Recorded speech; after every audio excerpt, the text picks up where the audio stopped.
como es lógico y normal, lo ha sido siempre así, normal, la mayoría de la información que se ha escrito es mentira. O sea, está deformada, trucada. Piensen en la lógica que cuando, por ejemplo, en una guerra, cuando el ganador gana la guerra e invade un país, el ganador escribe la historia a su manera.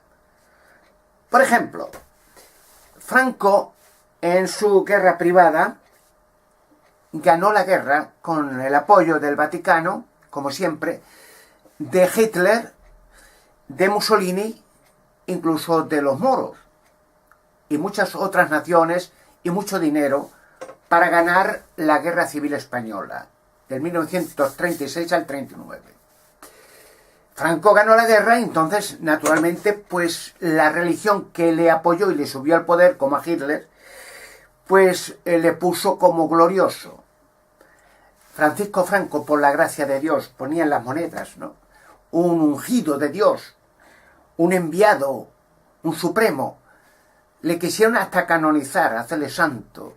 Le ponían en las banderas, en los escudos, Franco, un glorioso. Hasta Juan Carlos, el rey, le dijo que era un modelo único, un personaje, para él un ídolo. Juan Carlos. Claro, le puso a Juan Carlos de rey, claro. Pero si Franco hubiera perdido la guerra, la historia, la misma historia, se hubiera puesto de otra manera. Le hubieran puesto como un traidor, un cobarde, un asesino de masas, un ruin, bueno, le hubieran puesto más o menos al revés todo.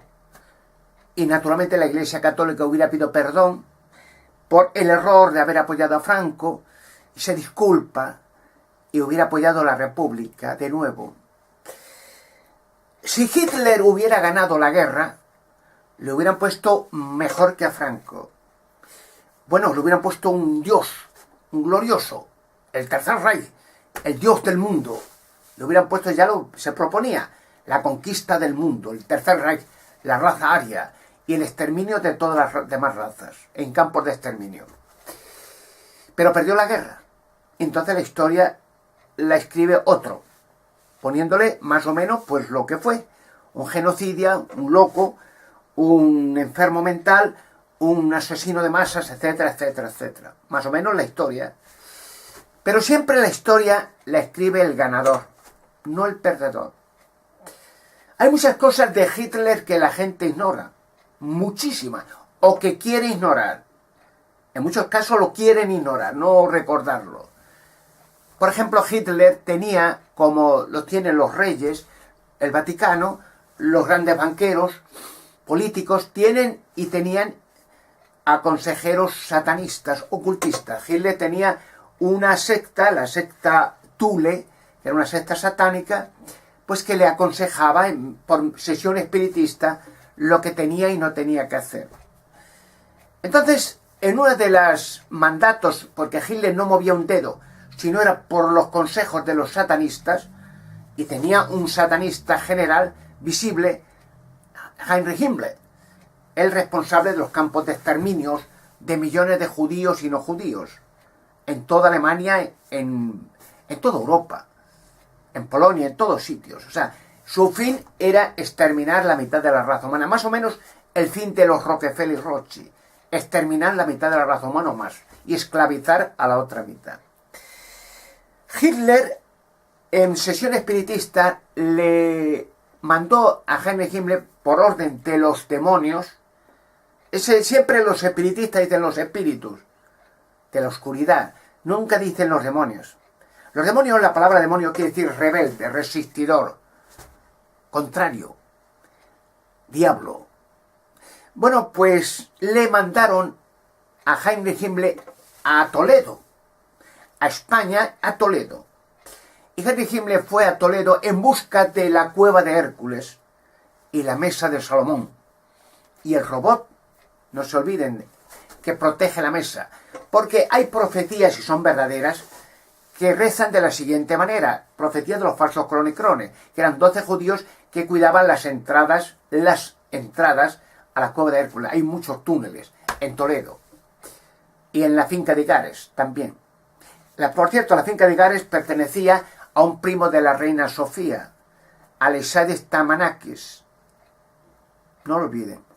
Bueno, pues Heinrich Himmler fue a Toledo en busca no solamente de la cueva de Hércules y la mesa de Salomón, que era un cronovisor, porque los falsos cronicrones, esos 12 profetas judíos, predijeron que el que posea la cueva de Hércules y la mesa de Salomón, o sea, el que entre y tenga autoridad sobre ella y sobre el robot que protege, un robot que puede destruir el mundo, poseerá el mundo, o sea, será literalmente dueño del mundo.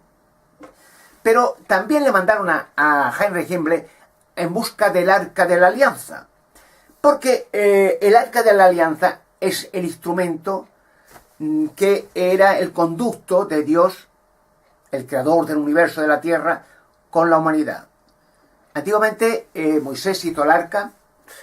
No olviden que había 2 arcas, la que vio Moisés en el monte Sinaí, en la cima, con los candelabros y todo, y el modelo que Moisés hizo según el modelo que vio. O sea, había 2. La del monte Sinaí está todavía en Israel, y la que hizo Moisés es la que estaba en el templo de Salomón, que luego Salomón se la trajo a España, en una nave voladora, puesto que el templo de Jerusalén iba a ser incendiado. Fue incendiado por Nabucodonosor y finalmente de nuevo por los romanos en el año 70, y destruido el pueblo de Israel. Bueno, pues el hecho es de la siguiente manera. También la profecía del Arca de la Alianza reza de la siguiente manera: que el que tenga poder sobre el Arca de la Alianza tiene dominio sobre el mundo. Es lo mismo que la cueva de Hércules. Porque piense una cosa, la cueva de Hércules, la mesa de Salomón y el robot, fue construido por Salomón, y Salomón era judío. El Arca de la Alianza fue construida por Moisés, al monte Sinaí abajo. Moisés era judío. Y el Arca de la Alianza se la llevó Salomón a España, se la sacó del templo, y Salomón era judío. Y curiosamente, Hitler, que tanto odiaba a los judíos, quería poseer esos instrumentos, esos objetos de poder que eran de los judíos, hechos por los judíos y para los judíos. Curioso, ¿no? Naturalmente no lo encontró. Fue por consejo de Pío XII a Montserrat a hacer sacrificios de niños, Heinrich Himmler, porque decía que allí, pidiéndole en sacrificio a la diosa negra cananea que se venera en Montserrat, en el monasterio, en las piedras de Montserrat también hay gigantes, le concederían el éxito a Hitler y al Tercer Reich. No hubo éxito ninguno, hubo un fracaso, una destrucción total, una división de Alemania, millones de muertos y una Segunda Guerra Mundial con 2 bombas atómicas en Hiroshima y Nagasaki. Hitler perdió la guerra y Heinrich Himmler no encontró el arca ni la cueva de Hércules. No la puede encontrar porque están extremadamente protegidas por seres sobrenaturales, seres de la luz. Y en el caso supuesto, como pasó con el rey Rodrigo en el año 711, que alguien entrara en la cueva de Hércules, era una desgracia para las personas que entraban. En el año 711 entró Rodrigo y la corte, y para toda España. España quedó destruida por desobedecer y entrar. Y fue invadida por árabes por 700 años. Si hoy entraran imprudentemente, en locura, de nuevo, la persona no escogida a la cueva de Hércules, aparte que no podría entrar, pero de entrar, como el rey Rodrigo, España de nuevo sería invadida por árabes. Y más largo que 700 años. Sería destruida por completo por árabes. En España no olviden que hay millones de árabes, como en toda Europa ya. Ojo al aviso. Una cosa más quiero decir. Yo tengo, gracias a Dios, el conocimiento exacto, no solamente del Arca de la Alianza donde está, y la cueva de Hércules, sino las demás cosas, los demás enigmas y misterios. El hecho de que haya mucha gente que no le interesa que estos descubrimientos se hagan públicos, ¿por qué? Porque ellos no lo pueden obtener. Heinrich Himmler quería poseer el arca y la mesa de Salomón para conseguir el poder del mundo. Claro, no lo tuvieron, perdieron el mundo, perdieron la vida. Por cierto, el Vaticano ayudó a Hitler, a Heinrich Himmler y a miles de nazis de la SS, yugoslavo, alemán y croata, para huir a Sudamérica a cambio, el Vaticano a cambio de pasaportes falsos, de toneladas de oro de los judíos que se hallaban en Suiza en los bancos de Berna, y con camiones se llevaron al Vaticano. Todavía están toneladas de oro de los judíos en el Vaticano con la cruz gamada de los nazis todavía. Allí está, el tesoro del Vaticano. Hay un hecho evidente. No le interesa a la gente, habló de las maldiciones de la invasión de árabes, terroristas, islamistas.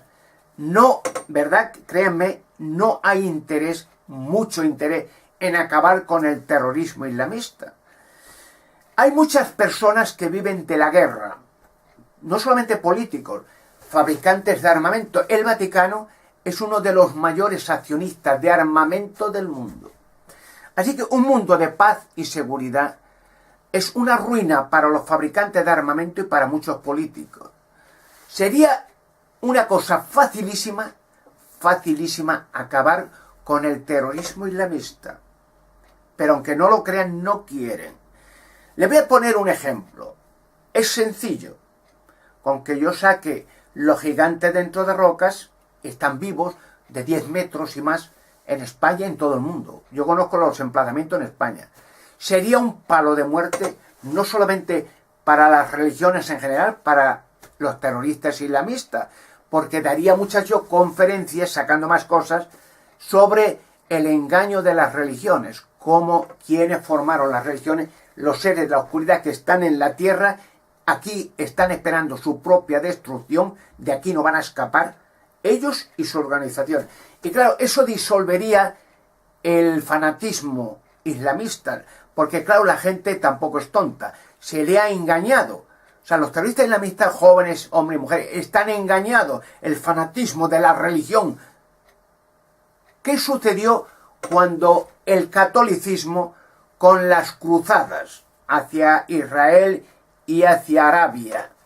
Lo mismo, solo con la diferencia que el catolicismo, el Vaticano, masacró millones de personas en las santas cruzadas.